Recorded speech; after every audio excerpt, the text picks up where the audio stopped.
vamos a trabajar en este espacio, vamos a ver cuáles son las herramientas y las técnicas de estudio que ustedes pueden implementar a lo largo de la carrera que inician. Al principio vamos a ver los objetivos a los que apuntamos desde la cátedra.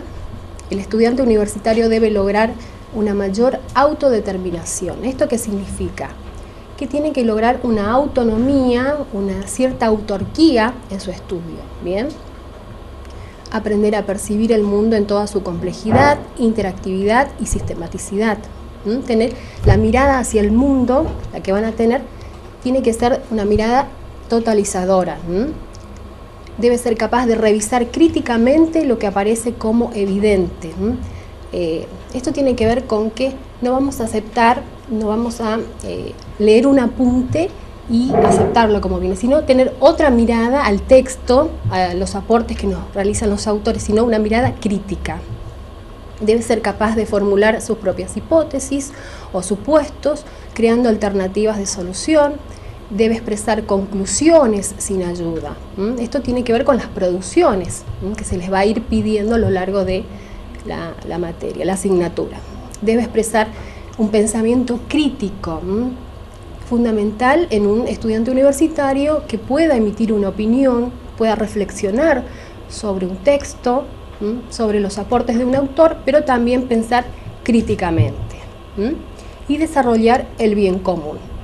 En sí son los objetivos de esta asignatura.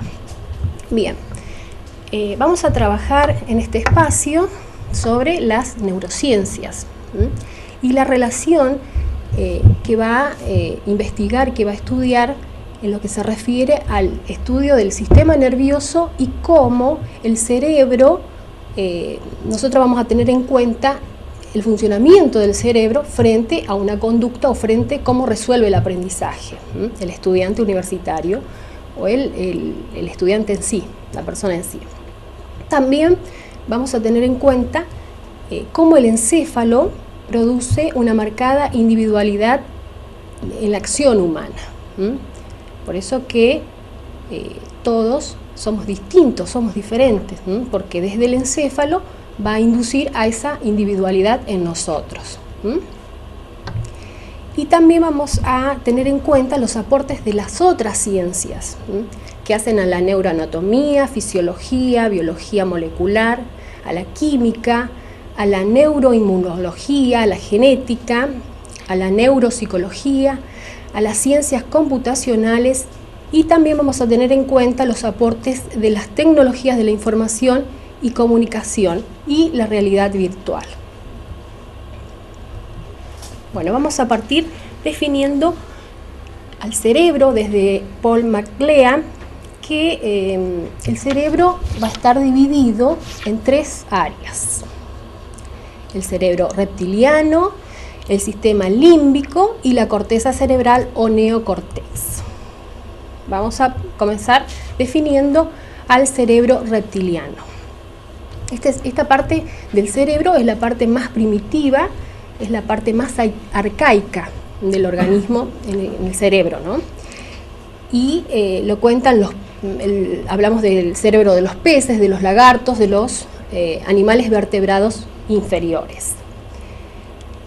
Esta zona del cerebro va a posibilitar y garantizar la supervivencia del individuo, y también el individuo tiende a la supervivencia de la especie humana. Dirige las funciones básicas del organismo, que son el hambre, el sueño, la sed, las pulsiones sexuales. Y también en el caso de los reflejos, ¿no? Por ejemplo, hay un reflejo de que alguien se nos está por caer algo, tenemos un reflejo, tendemos a corrernos, ¿no? Ejemplo de conductas, podemos ver la de chuparse el dedo, la de rascarse la nariz, la de comerse las uñas, la de ubicarse en el mismo lugar a la hora del almuerzo. Son este tipo de conductas que responden al cerebro reptiliano. Vamos a pasar al sistema límbico, al sistema cerebro límbico. Este sistema, el sistema límbico, rodea al cerebro reptiliano y es más grande como una manzana es su tamaño. En él funciona la base de la memoria y en él se registran las experiencias vividas. En él también se van a gestar las emociones intensas, y la función del sistema límbico es de filtrar la información que ingresa desde el exterior hacia nuestro cerebro. Es la tarea en la cual cumple de filtro. ¿Por qué? Porque al ingresar la información que viene desde el exterior, va a ser comparada con la información que ya con la que contamos en el cerebro. Entonces se compara con las experiencias ya vividas.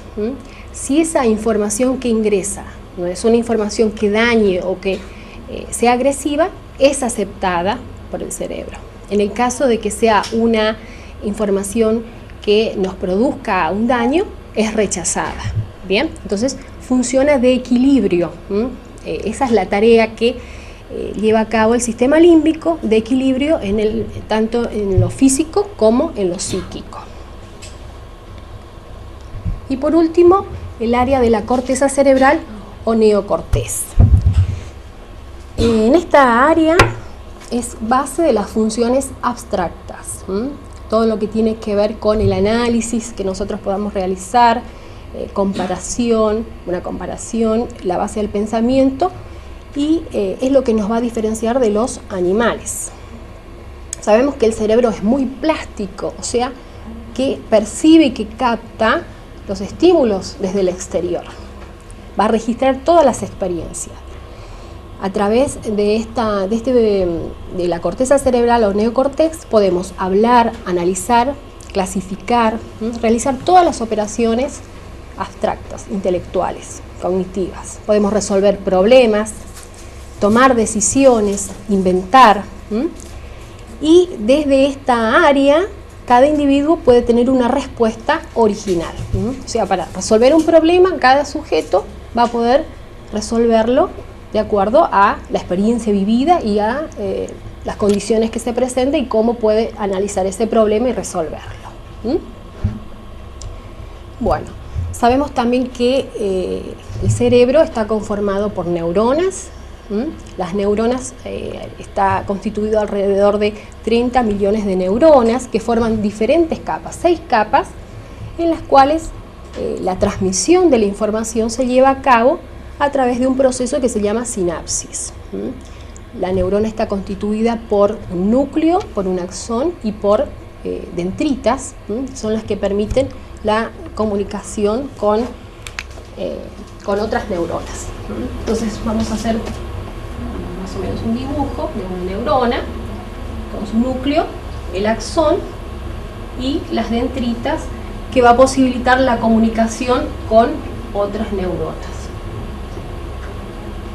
La transmisión de la información es tanto eléctrica, la transmisión de la información, como química. La intensidad de la transmisión de la información va a ser regulada por la sinapsis. También vamos a ver la división de los hemisferios. Bien, vamos a ver que nuestro cerebro cuenta con un hemisferio izquierdo y un hemisferio derecho, pero funcionan cruzados. Bien, el hemisferio izquierdo controla y dirige la parte derecha de nuestro organismo y el hemisferio derecho al revés, la parte izquierda. Y cada uno de ellos es responsable de, por ejemplo, en el hemisferio izquierdo, del pensamiento lógico, del pensamiento abstracto, de las elaboraciones cognitivas, de todo lo que podamos abstraer, mientras que el hemisferio derecho controla el pensamiento concreto. En el caso del hemisferio izquierdo, es el responsable de la formación de la memoria y, como ya dije, de la abstracción. Es responsable de la toma de las decisiones. Frente a una decisión, frente a una situación, el sujeto tiene que elegir, optar. Entonces es el responsable de este hemisferio. Es también la zona del hemisferio izquierdo, receptora y motriz del lenguaje, y también se encarga y es responsable de la lógica y del comportamiento social. Por ahí ustedes se preguntan por qué estudiamos los hemisferios, para saber las zonas Por ahí una persona puede tener un accidente en una zona y bueno, puede sufrir algunas falencias, ¿no es cierto? Algún problema. En el caso del hemisferio derecho, como ya dije, es el responsable del pensamiento concreto. También de la formación de las imágenes y de las figuras complejas. Es zona de la emotividad, del sentido artístico, de la intuición y de la creación. Y es el en el cual surgen las conductas instintivas, como ya dije, la sed, el hambre, la agresividad, el sexo, pulsiones sexuales. También vamos a trabajar y vamos a ver lo que se refiere a la teoría del aprendizaje compatible con el cerebro. Bien, esta teoría deriva de estudios fisiológicos de cómo el cerebro aprende mejor. ¿Por qué decimos compatible? Este término ha sido usado por primera vez hace más de 20 años y está basado en la observación de cómo funciona el cerebro y que existe la enseñanza tradicional no consideraba el funcionamiento del cerebro y a partir es un nuevo paradigma, ¿no? A partir de las nuevas investigaciones y de las observaciones que se hacen del cerebro se percibe de que sí, el cerebro tiene mucho que ver con el aprendizaje, con la conducta del sujeto cuando aprende.